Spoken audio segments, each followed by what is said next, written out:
Recording by Magahiya music Manpur block Gaya. आए बाबू इतने लेट कर मी गए आवे में बताओ तो हम कखनी से तोर इंतजार करते लियो।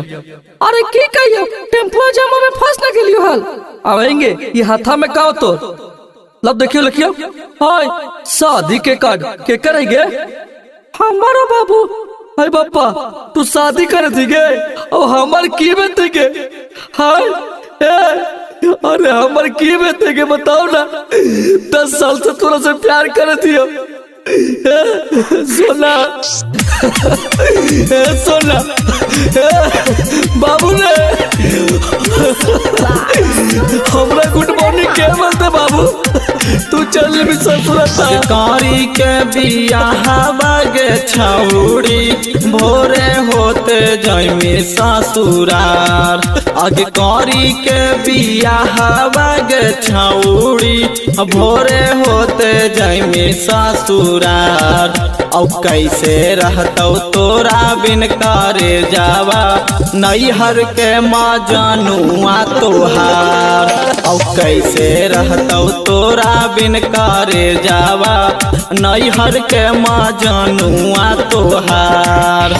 गौरी के बियाहवा तू छौड़ी भोरे होते जैमी ससुराल गौरी के बियाहवा तू छौड़ी भोरे होते जैमी ससुराल औ कैसे रहतौ तोरा बिन करे जावा नैहर के माँ जानुआ तोहार औ कैसे रहतौ तोरा बिन करे जावा नैहर के माँ जानुआ तोहार।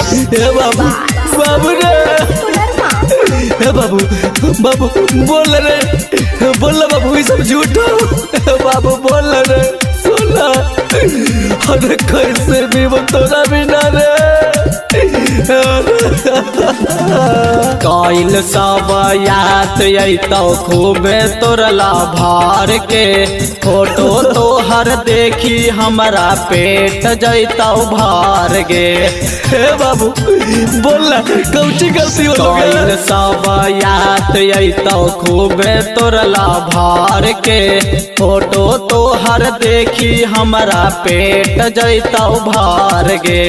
बिहल सब निशानी आगे छौड़ी याद अतौ हमरा बार बिहल सब निशानी आगे छौड़ी याद अतौ हमरा बार औ कैसे रहतौ तोरा बिन करे जावा नैहर के माँ जानुआ तोहार औ कैसे रहतौ तोरा बिन करे जावा नैहर के माँ जानुआ तोहार।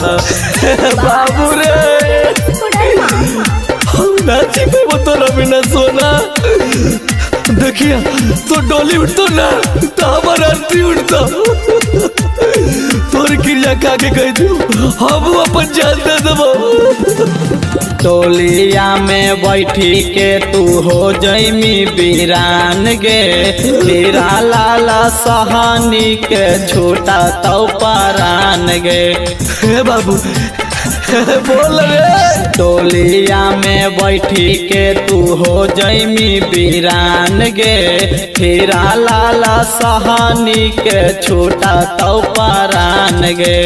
बिकी लहरी सा तो जाना महता करत रहतौ तोरा से पिया बिकी लहरी सा तो जाना महता करत रहतौ तोरा से पिया कैसे रहतौ तोरा बिन करे जावा नैहर के माँ जानुआ तोहार औ कैसे रहतौ तोरा बिन करे जावा नैहर के माँ जानुआ तोहार।